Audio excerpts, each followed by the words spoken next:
this may actually just be the greed option where they're like, you know, I think we're a little bit behind. They pushed Matthew onto the Doombringer, so they are going to run that support Doom and the offlane SK, and they could just throw him into the jungle, get a huge farm up on him, rotate in towards the mid, and then just give the advantage that way. Alright, this is one I've never seen before in predictions. We're going to help everyone who's tuning in right now. Predictions, first player with a triple kill. I'll do Storm, I think, on that.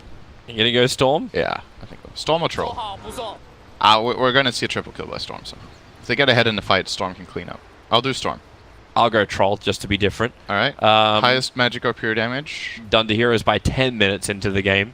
It's a shame we don't have a Darkseer to help us out in this front. This is actually a little bit more different. Prosta!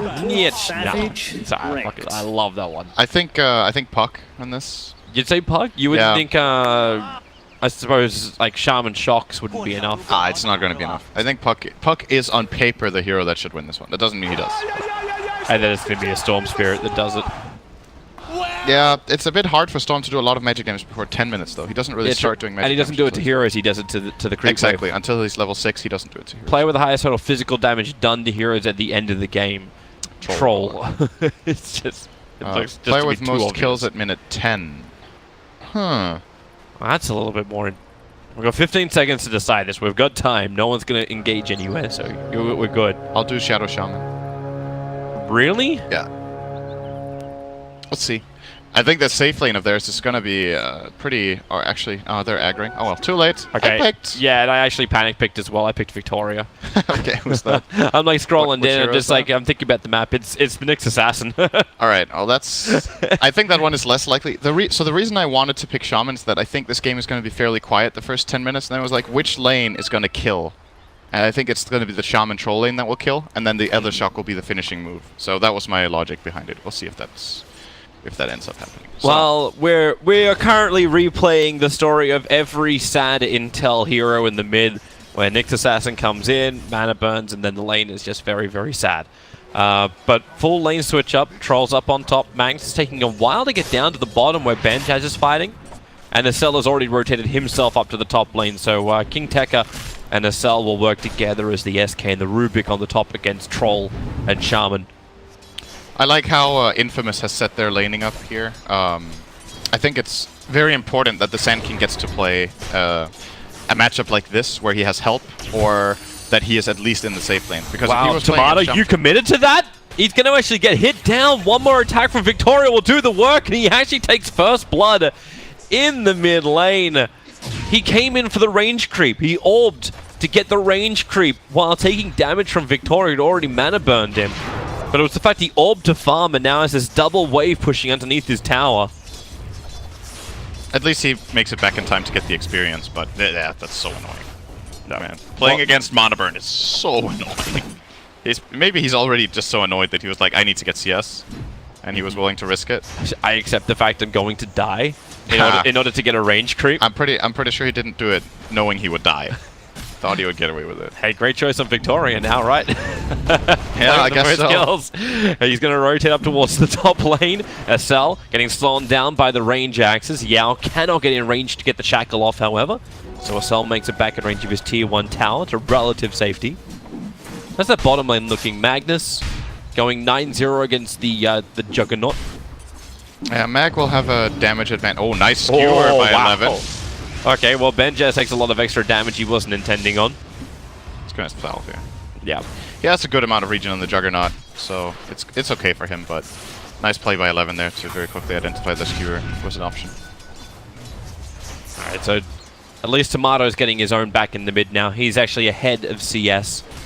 The creep wave equilibrium is going the way of Somnus now, so he's able to farm underneath the tower.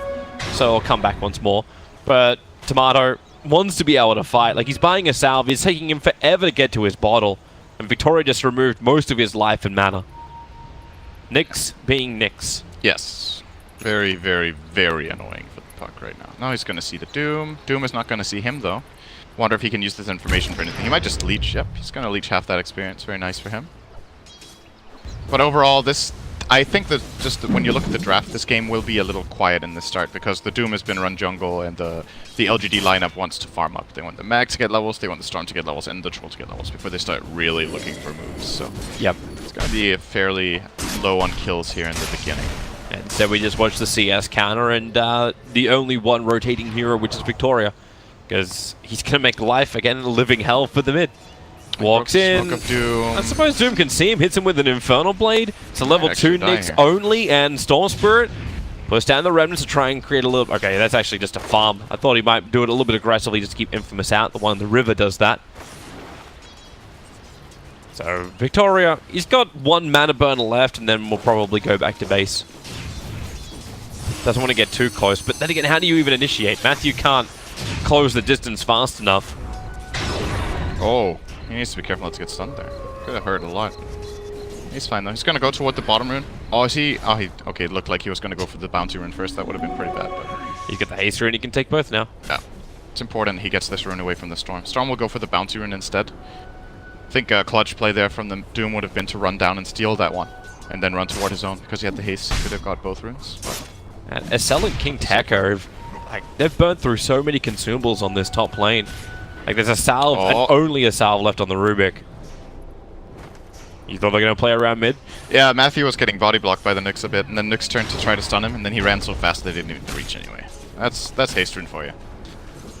But yeah, the lanes are going very well for LGD here. They're actually... There's Matthew's rotation, turns on Scorched Earth, goes for the clap plus Infernal Blaze. Storm Spirit slowed down, and maybe... Actually, the Remnant's done too much damage, allowing him to get back, and now shackles him in, and Victoria! Panic pick for the victory! He's actually able to get his secondary kill onto Matthew, hiding in the trees. Orb flies down from Tomato, dropping him low. King Tekka really wants this under the tower. Is able to find the kill. So Victoria will give up his life. King Tekka once more. Mango being consumed so he can go onto the Storm Spirit. The Orb's under damage. Matthew charging in further, but they've already got another kill onto King Tekka. Somnus, a little bit more damage, doesn't have enough. Victoria comes in with the mana burn, looking for his third kill of the game so far. Tomato. Oh no! He actually missed path, turned around a little bit. Yao gets his hit Let's in go, with Yao. the shock. Yao will take the kill. Alright, he needs another one though. And now it's 4-2 as Infamous. You know, the second you say you just say it's going to be a slow game again, Cinderin, just so we can have a couple more kills. Yeah, that was very unexpected, this Carnage in the mid lane. Overall, it ends up favoring LGD slightly. 11, Somnus now jumping in on the bottom lane, chasing after Matthew. 11 taking way too much damage from Benjaz's Blade Fury, but he gets up into the tree line. Matthew underneath the tower takes too much himself, and Benjaz is on the run. One shockwave from 11, he's holding it, allowing Somnus to get the double kill and take the glory from Victoria. Yeah, nice rotation there from Somnus, very quickly identifying that there's help needed bottom.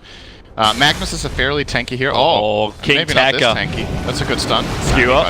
It's going to pull him underneath the tower. I think Storm might think about jumping this. He just picked up a regeneration rune, so he can go underneath the tower and drag King Tekka back in if he wants to. He did go for that. Actually, he doesn't have the early point up in Vortex. Getting Burrow Strike that's not going to help. Shackle able to reach that range. Yep, that's the accurate range. All right, now Storm is leading, so we were both losing. Who did you have? I had Shaman. I really didn't think there was going to be this much movement minute 6 from the Storm Spirit, but he's been all over the place already, so it's been in every kill they have. It's been a reaction, though, to Infamous. Like, Infamous have just been trying to, like, get in their faces on every part of this map. Yeah. LGD are just a bit faster and a bit better at combining their spells and being the right heroes in there at the right times. I think a big part of why the flow of the game is the way it is just that Nyx has been annoying in mid from the beginning. This mana burn has made Puck suffer quite a lot and given Storm a very good game. And Infamous's counterplay was reliant on Doom getting a good creep and getting a level or two, and that just takes time. And they had to wait for that for a while. Amy? Yeah, he's getting annoyed. Matthew's staying in range to leech experience, and he's trying to push him out twice. Took the Magnus to move over to get him to leave. Cal Victoria's just trying to counter Tomato a little bit. Just walk him. Take the orb by triggering Carapace. Very easy setup for Nyx Assassin to do that against Tomato. It breaks raindrops with it. It's kind of nice. Oh yeah. It's a pretty cheap raindrop break. 40 mana to just take a raindrop off every time. The rune's on bottom, so Somnus not so lucky. It's going to be a double damage rune. Tomato, he's a lucky man, going down for it. His net worth's looking pretty damn good, 3.1k. He's still 600 behind the Storm Spirit. That's obviously going to happen when Storm Spirit gets kills later into this early game. Yeah, given how the lanes went though, this is looking pretty good for Tomato overall. This could have gone way worse after the start he had with the first blood and the Nyx being annoying, as we talked about already. But the question I have for Infamous is, when does their lineup really come together? Because I think right now LGD has the Storm and Nyx can keep finding kills together when Nyx gets this fast level 6 that he's cruising toward. They already have 6 on the Shaman, and they can just farm faster because they have this empower buff up for the troll. Oh, King Tech is in trouble. Yeah, he's dead. This is LG smoke gank down to bottom lane. You got Matthew causing a couple of problems, and King Tekker, well, maybe not dead. Burrow strikes up, TP support's coming in. He will make it back at range of his shrine in time. A little bit further down, Matthew trying to tank through everything Storm Spirit and Yao is throwing at him, which was quite a lot to tank. 2 points up in Scorched Earth, plus having the raindrops. But it wasn't enough at the end of the day. But you did bring 4 heroes from LGD to the bottom lane. The only one who didn't move was 11, giving more space for Tomato. You've still got Benjaz just free farming up on top, and it seems a big secret to Infamous's, well, not that secret, just the way they seem to win is when Benjaz gets a lot of farm on the core, they run in and then he just has success in the fights. Just pure to the fact he got, just because of the space on top lane. Yeah, he's not really pulling ahead though, that's the problem. There's multiple cores on the opposite side that are doing just as well or better than him. Yeah. So, in order to pull ahead as Juggernaut in this type of game, he needs to find kills, because he's playing against an Empower Troll. He's not going to outfarm that. Even if he goes Battle Fury, I still don't think he's going to outfarm the Troll. Maybe they can close the distance then, but Amy should be having a very good game against the Juggernaut. And it's in addition to that, it's not just the farming amount. As we said in the draft, it's also a favorable matchup for the Troll in general. So, yeah. It's got to be a bit worrying for Infamous here. I think they need to try to activate their Sand King and Puck together and try to look for some kills with smoke. Oh, they even lose that courier here. That's bad news. Hey, Victoria got it. He's just letting off his team for not winning the prediction point. Oh, it was actually Storm who did the most magic damage as well. He was so active, Toby. We should have just gone for it. Yeah, we didn't believe enough in Somnus. It's because we're still a little bit maybe about him. Hey. Hey. Here goes the bottom tower and the top tower. Yep. This is something we've also been talking about. I mentioned it a bit on day one. This exact play you are going to be seeing a lot during this tournament, where the safe lane towers get exchanged because of how difficult they are to defend, both of them, and how the timing in the game generally just favors that the teams just swap sides and go for that tower.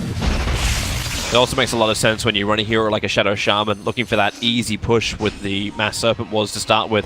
Now, Tomato trying to actually have a crack at Amy, and the reason why is because you got a smoke maneuver from the rest of Infamous. They're rotating up, Sentry Ward's down, but Victoria, he breaks the smoke. They don't have the detection to trigger at the moment as Victoria looks into the back line, sees everyone coming, and LGD, they have a choice. And their choice is actually to TP out the Troll Warlord. They're not going to fight. Nope.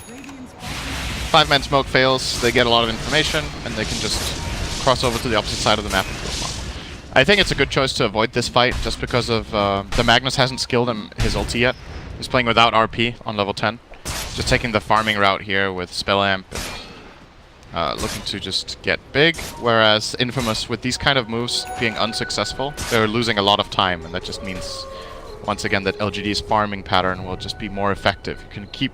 This is the type of graph that is very telling of the game. Like, when the graph is going like this, 12 minutes in, one team's draft or playstyle is just, like, really outplaying the other one. Yeah. And in this game, I feel like it's a bit of both. It's when Infamous feels like they're close, but really, they're losing control. Yeah. Victoria's on a hunt once more. You'll find King Tekker just farming up some Alpha Wolves. Storm Spirit's nearby. At the same time, if Victoria goes on this, it's not going to work. The smoke instantly breaks. This Nyx Assassin, that's twice now has happened. They put down the Sentry Ward, and Victoria doesn't know he just did what he did. He never actually saw the smoke effect. Oh, now it's going to stop TPS. Oh, close. Thinking did get the TP to top. And that's another failed move, so... Yeah. So LGD just pushed almost a full tier 2 top here. is down very low, and other heroes are also pushing in bottom. They're kind of just kiting Infamous around the map while out farming them. But it's that issue of the Nyx Assassin. A reason why, like, you start to ponder the question, why is Nyx Assassin not banned in the first phase every time? Like, in almost every game that I've watched so far on the group stage, it's been Nyx Assassin causing problems. Be it through, like, stopping smoke gangs, finding extra vision, being the team that has the better information when they go for initiation. It's been a really powerful hero so far. Yeah. I think it's gonna get even more love later on as well. But I think it's gonna get more hatred later on. You can't ban everything. You gotta let something through. That is true. There's multiple other heroes that you also really don't want to give away if they're feeling confident. Matthew, he can do. He's acting like, I don't know if he's trying to act like he doesn't see what's here, but okay, yeah. Nice doesn't need to do. Waits it up, and Vendetta was stolen by the Rubik. So now he can be their ward. Oh, that's actually a really nice steal. If they can get close enough to catch somebody out. Looking at a 5k lead right now for LGD. Almost 6. Just once again keeping the farm up. So this is what's funny to me, right? Like, now the game is playing out like I thought it would in the first 10 minutes. Now there's just like this farming pattern and slow play, which is just very characteristic for this type of lineup. They just wanted to have a little bit of a brawl in the beginning on top of that. But now it's slowing down, and that is clearly favoring LGD. And Infamous, once again, will have to find some sort of opening. They just wasted 2 smokes, though, and that's really expensive.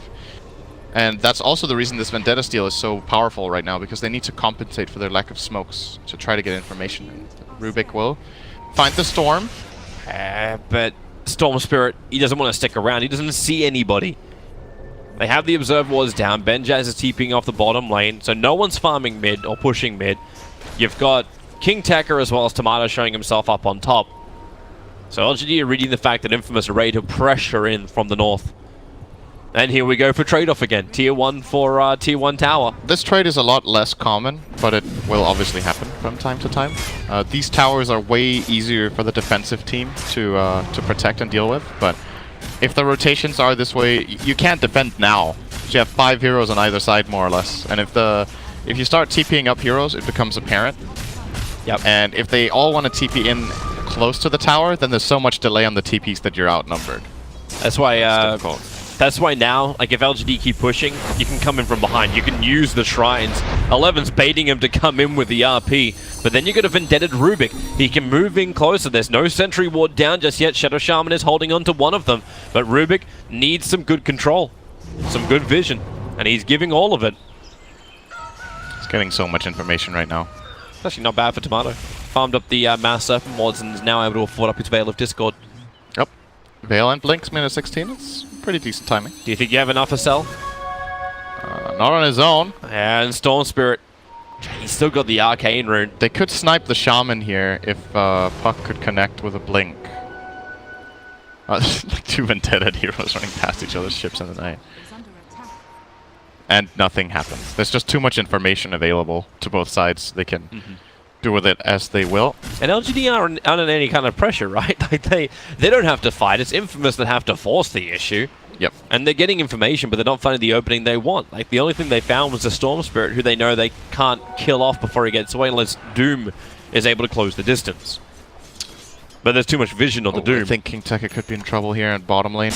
They do have 2 heroes here. I think this duo can kill him when they have Vendetta ready.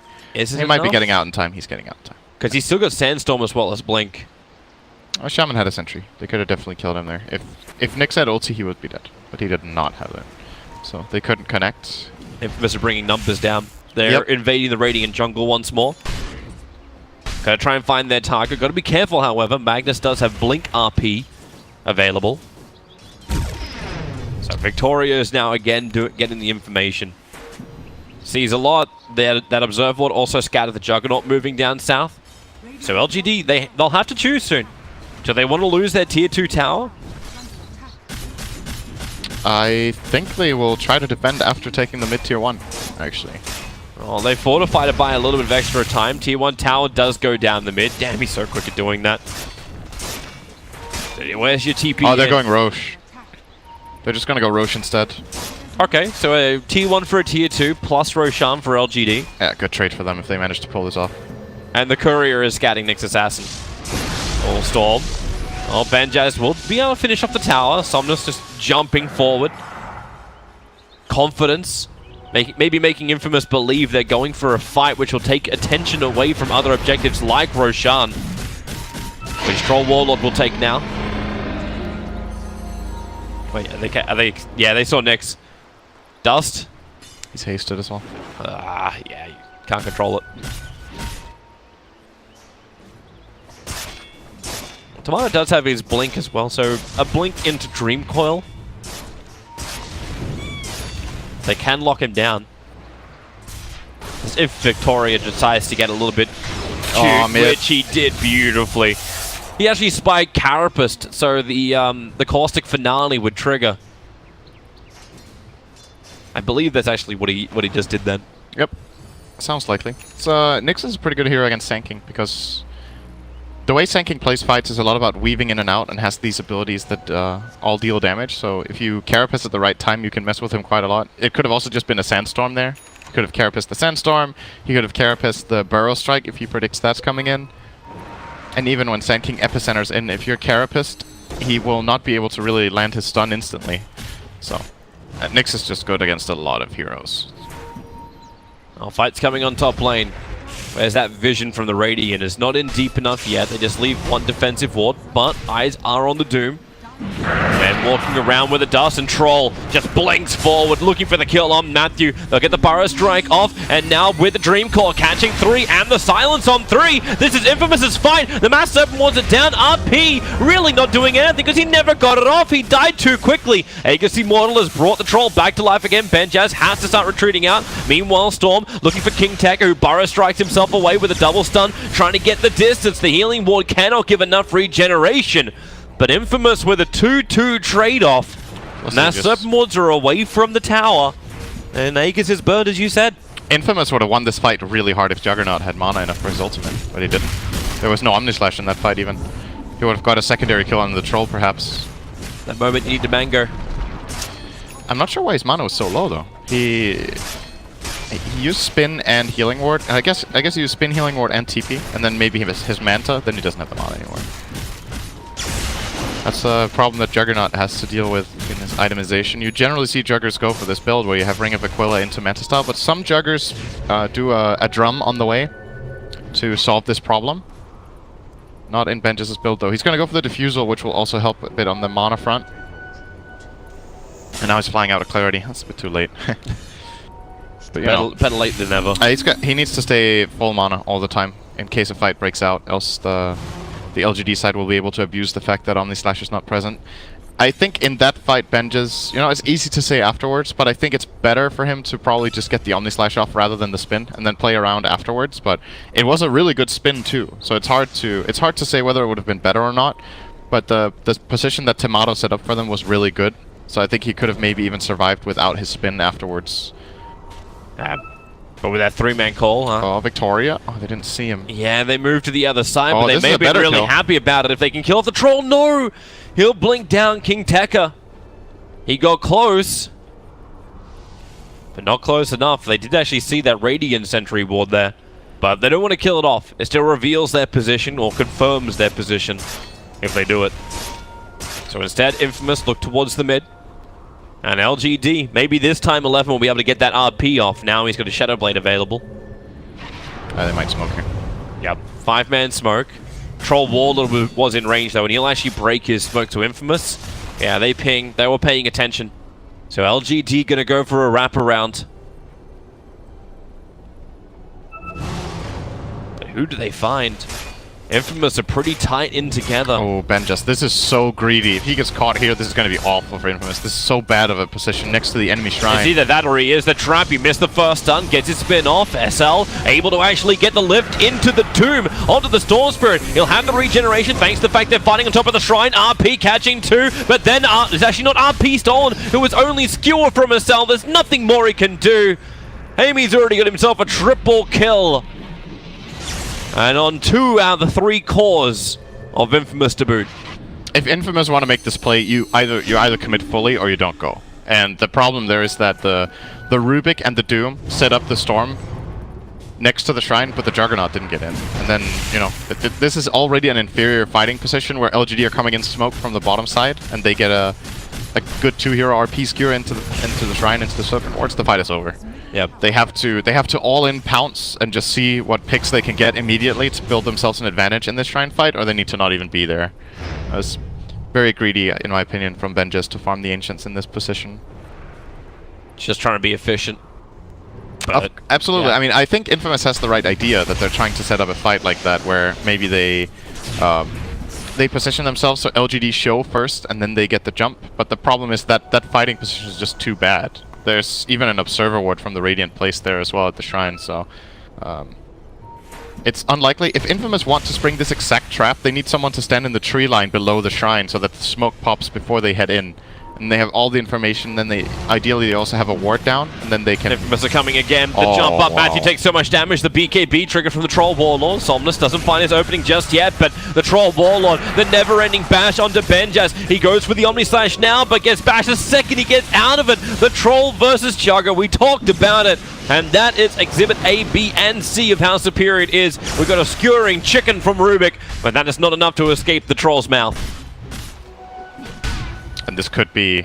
It could be mid-racks. It could even be game. They can't reach the racks before the entirety of Infamous respawn, but LGD have to be feeling how far ahead they are based on these couple of fights, so they might just go for it. They have RP up right now, like it just came off cooldown. You've got 18 Bloodstone charges on a Storm Spirit. Yeah, this should be racks, actually. They have Serpent Wards and Power running. Epicenter. Oh, he'll commit it. King Tekka, the damage is decent, but Yao doesn't die, and now Somnus controls him. King Tekka will fall. There was no follow. The puck just wasn't there, and now he gets RP'd skewered into Vortex, just thrown around like a rag doll, jumps forward, at least can kill off the Shaman, but loses his life, and it just seems like Infamous are trying to get a couple of kills to their name. Victoria might help them out with that one. He'll have Spike Carapace, second he hits the ground, but throws out the stun instead. The Tier 3 tower is lost, and LGD... couple of consolation prizes given to Infamous. They didn't get the racks, but they still got kills and the tower, so... what was that trade overall? I think it was 2 for 2. Yep, and an extra 2 Bloodstone charges into the Storm Spirit. Yep. That was a pretty clutch play, by the way, from Matthew there with the Glimmer Cape onto the Puck. I thought Puck was just going to die during that RP, but they got the Glimmer off. He got the phase off, he jumped in and killed the Shadow Shaman, almost got out. If it wasn't for Spike Carapace, that could have been a kill into escape for Tomato, but Nyx Victoria was fast in the moment, and therefore LGD should just be probably looking to either wait for the next Roshan or just go for a smoke play right now and try to end the game. If they take any good fight on the enemy side of the map, the game ends. They can actually just get 2 sides of racks, or maybe even all the way to the throne if they win a good fight. So, well, Roshan could be up in about 10 seconds time, so we'll keep our eyes very closely on him. Infamous need to be on their toes now. And again, I think they have to look for a fight themselves once again.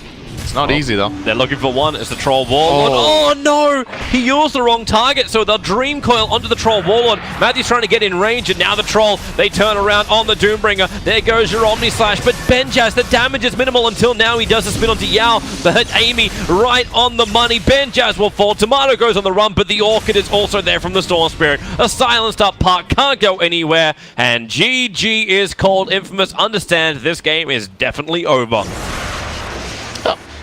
Pretty clean game overall from LGD. There were a couple of minor mistakes, but they understood their lineup very well, what it could do, what it needed to do. Maybe even did a bit better than expected in the lanes. The Storm kill in mid, for example, or rather the Nyx kill on the Puck in the beginning, a couple of extras that he found, propelled them into a pretty easy mid game. This was a very predictable game after minute like 10, just because you could just see the tendency of the game, how it was going. Infamous tried their best to find the smoke picks, they didn't get them, then they were like cornered and out farmed and eventually just get rolled over. We got one prediction.